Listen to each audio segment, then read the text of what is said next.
All right, so these things here that look sort of like fruit roll-ups, these are nets. Imagine taking one of these 3D solids and then maybe slicing it along its edges here and then laying it all flat, unfolding the thing. You get a two-dimensional figure that is called a net. So what we want to be able to do is see what these nets kind of match up with, right? So let's start with this one. I think this was probably the easiest one. Notice that we got two hexagons here. What has two hexagons on it? Could it be a sphere? No, of course it's not.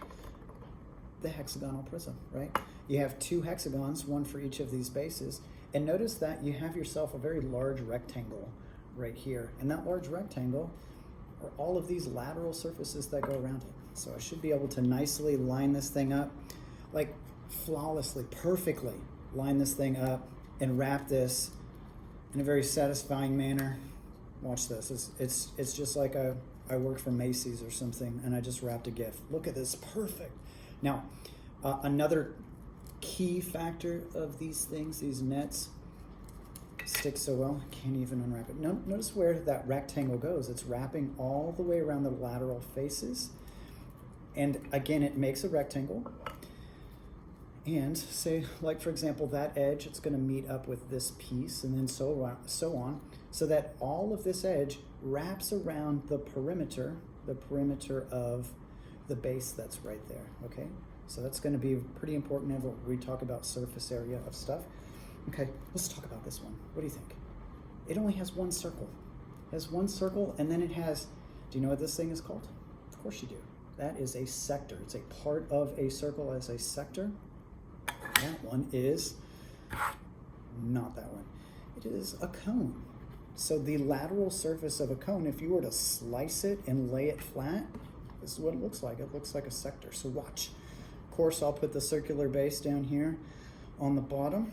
And try that again, shall I? All right, put the circular base down here. And then just wrap this around. And it's perfect. Look at the fit. It is so good. Oh my God. All right, I'm gonna do a slightly better job of wrapping this thing around. Just slightly better. There we go. That's better.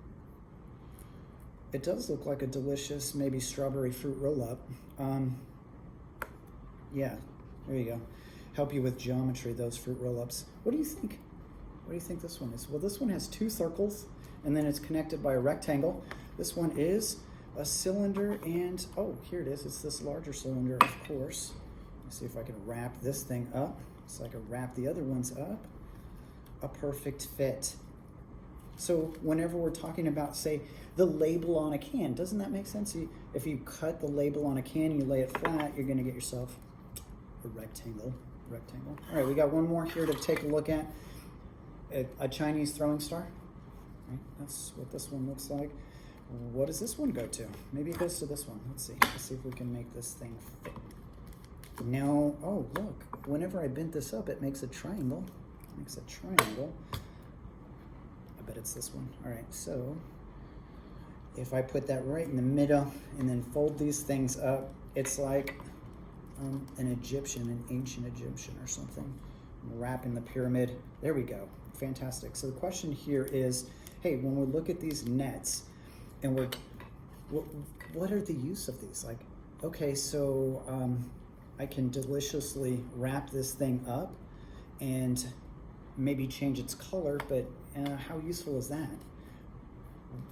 We're going to use these things in order to find a particular measurement that is associated with all of these solids, and that one is specifically the surface area, right? Because it makes a two-dimensional surface that I can break up into little pieces and find the areas of each of these pieces, right? This makes sense. Maybe I can find the area of this rectangle here, find the area of each one of these hexagons and add it all up, and that would be the surface area of all of these pieces.